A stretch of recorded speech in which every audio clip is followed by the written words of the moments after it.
expect from a flying carpet. Ow! Ow! Hey! Whoa! He yelped as he bumped along, lickety-split, up the stairs. The staircase must have been much taller than he thought. He just kept on bumping and rolling without coming to the top of the stairs. Of course, he wasn't seeing things all that well. Spinning around in that rug was making him pretty dizzy. Everything was swirling around like a pink tornado. Beamer finally thudded to a stop. As the whirl of pink in his head slowed down, he noticed that he was no longer on the stairs. He also began having second thoughts about what he was wrapped up in. It wasn't a rug or a carpet or a straitjacket anymore.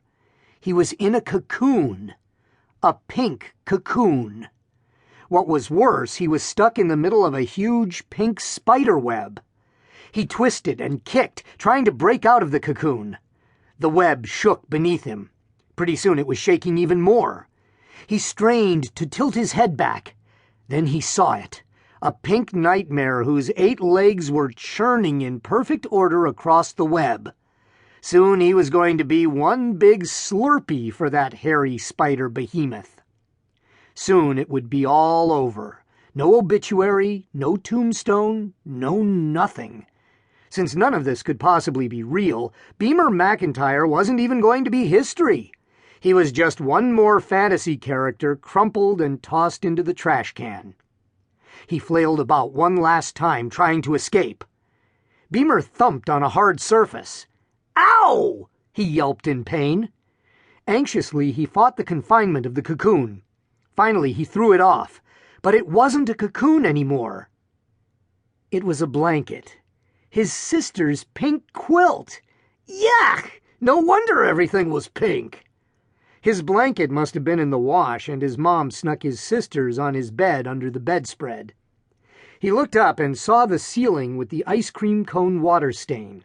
He was back in his bedroom, on the floor, next to his bed. It was all a dream. A silly old dream. He sighed. Talk about twisted fairy tales. Beamer! You'll be late for school! His mom called from the kitchen downstairs. Stove, plate 4 low. Toaster on, he heard her say. The only way to get the kitchen appliances to work in this house was to talk to them. But you had to talk to them nicely and in a southern accent. Californian wouldn't cut it. That's where Beamer had come from, California. Living on Murphy Street in Middle America was turning out to be a whole new ballgame. Mom!